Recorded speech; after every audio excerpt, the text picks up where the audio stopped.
gitu nih. Yang kedua, wala yahuddu ala ta'amil miskin.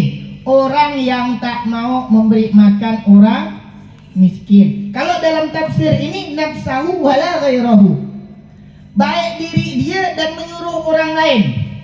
Nah, misal gini, saya nih udah tak mau nih kedekut garam betuku bahasa. Ya, Bang Heri ya. Garam betuku bahasa ya. Jadi udah saya tak mau, saya nyuruh orang lagi. Jangan kau nak ngasih dia tu. Tak usah. Kata, gitu banyak duit kan. Nampak ya dia berjalan tepi jalan tu, tengkot-tengkot ini, bawa anu gini. Tapi orang kaya tu.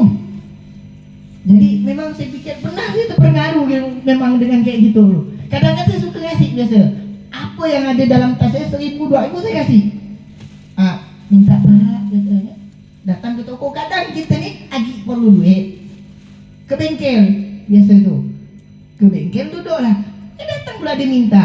Minta sama kita bukan sama orang bengkel. Harus minta lah sama orang bengkel gitu. Bahkan dia yang punya bengkel bukan kita. Jadi saya tengok, dah lah ambil. Jadi orang bengkel tu ngomong, kenapa dikasih pak? Tu kaya tu kata, kan orang susah. Iya ke pak? Iya kata. Tu kalau balik ke jauh pakai pesawat tu kata. Saya bilang, iya kan? Apa saya kasih?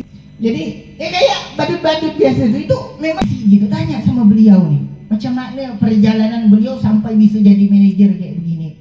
Nah, banyak-banyak belajar.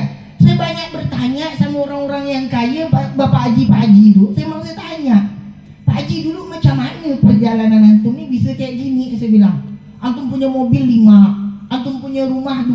Saya bilang, tingkatnya bukan lagi macam tingkat dah macam tingkat langit. Saya bilang, macam mana Pak Haji? Saya ini dulu susah Pak Ustaz, gitu dia. Nak makannya sakit, gitu. Macam mana bisa macam ni Pak Haji?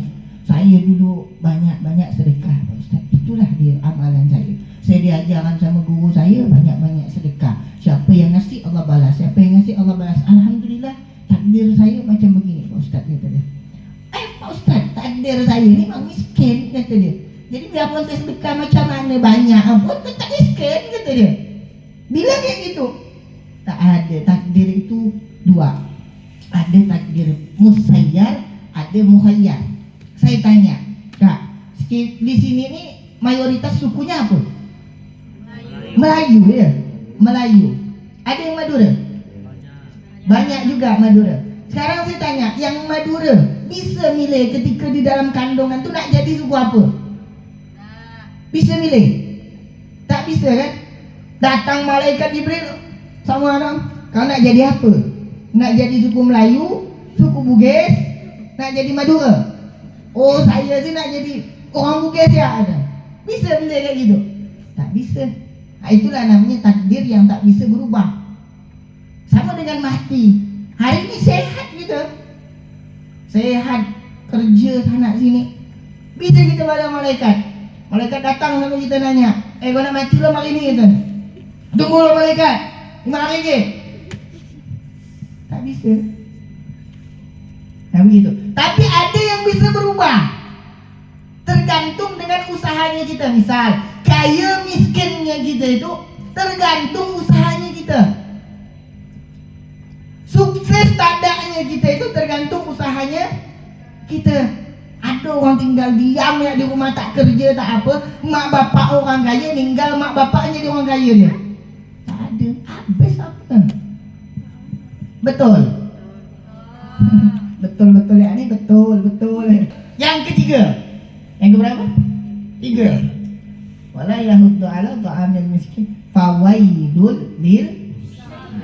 Ini tadi yang saya sampaikan.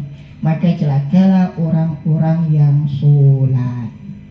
Siapa yang sholat Pak Ustaz? Kita semua.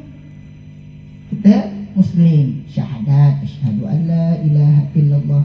Setelah kita syahadat, wajib kita melaksanakan sholat. Kok celaka orang yang sholat Pak Ustaz? Kan kami udah sholat. Tapi kenapa masih celaka? Yang sholat yang celaka, bagi yang tak betul, ya kan? Tapi banyak orang tak sholat kaya Pak Ustaz. Tengok tu bos-bos Cina tu, tak ada sholat kaya. memang Allah kasih orang-orang yang di luar Islam, Allah beristidrat. Dunia memang tempat dia. Dunia memang tempat dia. Tapi kita, tempatnya kita bukan di dunia. Kita cari harta untuk akhirat. Kita kerja di dunia untuk akhirat. Tempat kita akan kembali ke akhirat. Nah, makanya fawailul lil musallin. Kenapa bisa orang celaka ketika solat? Yang pertama di sini allazina hum an solatihim sahun. Orang yang lalai terhadap solatnya. Tadi solat diundur waktunya, belum asar, masih belum nak solat sampai jejak maghrib nanti. Habis maghrib tak ada agak masih solat, sampai ditinggalkan terus solat tu. Berhari-hari, berbulan-bulan, bertahun-tahun begitulah terus. Tak ada dikerjakan solat tu. Maka kata para ulama, kalau pengen hidup bagus, perbaiki Allah, maka perbaiki solat. Siapa yang memperbaiki solatnya, Allah perbaiki hidupnya. Itu janji Allah. Siapa yang memperbaiki solatnya, Allah perbaiki hidupnya. Buat status nanti balik. Siapa yang memperbaiki solatnya, maka Allah perbaiki hidupnya. Komen kawan, kau ya tak solat itu. Ya, aku ni masih nak belajar solat gitu. Maka aku buat status macam ni. Buat foto profil. Siapa yang memperbaiki solatnya, maka Allah perbaiki hidupnya. Itu sih gitu. Kita punya cita-cita untuk memperbaiki solat kita, memperbaiki hidup kita. Karena as-solatu imaduddin. Contoh, solatnya tiang agama. Andaikan Ramayana ni tak ada tiang, roboh tak? Roboh kan? Jadi itulah kita. Kalau solat kita tak ada, maka tiang kita tak ada. Ya roboh. Islamnya kita, imannya kita roboh. Islam kita cuma di KTP. Kau orang apa? Tunjukkan Islam. Kau solat tak ada? Tak ada. Islam KTP. Baik, lanjut.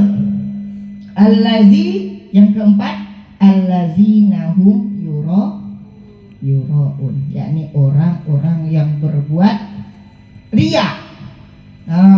Sedekah riya, solat riya, apa lagi? Kerja, pengen dilihat manajer ni. Wah rajin, manajer, Pak manajer datang ni. Ayo masuk.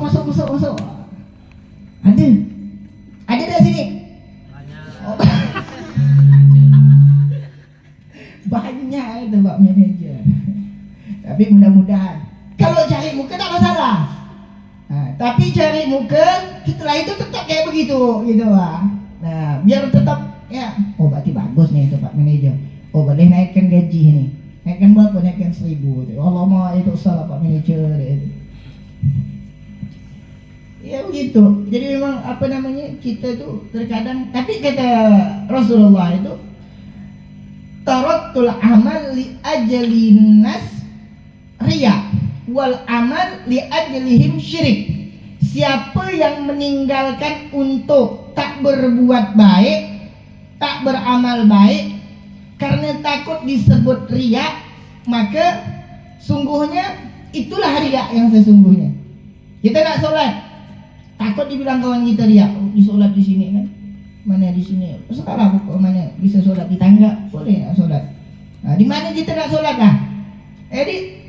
Nanti aku dibilang riya pula kata dia kan. Nanti aku dibilang sok-sokan pula. Nak mana tu? Nak solat tu. Alah, sok-sokan ya kau. Aku dibilang kayak gitu pula. Jadi dah lah, tak salah solat nanti lah. Itulah riya yang sesungguhnya.